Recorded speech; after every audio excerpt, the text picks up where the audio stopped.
Buenos días, buenas tardes, buenas noches, según la hora en que estén viendo este video, que es de la primera nevada de la temporada invernal 2015-2016.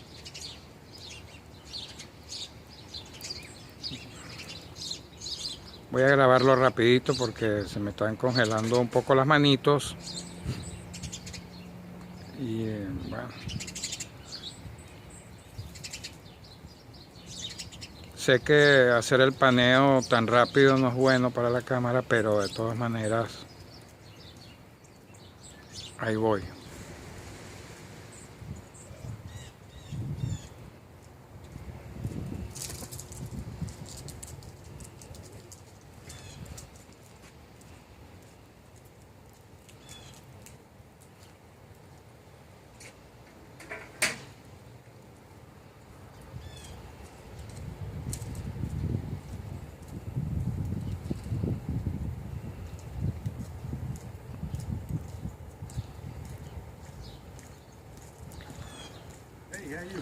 How are you, sir? All right.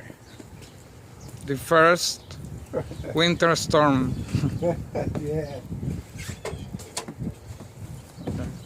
Have a nice day. How you too?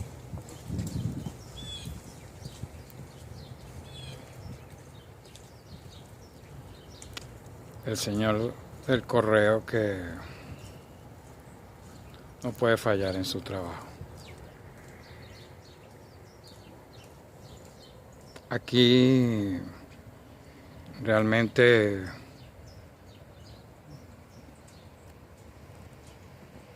nada se detiene. Aquí en Warren, Michigan, Detroit.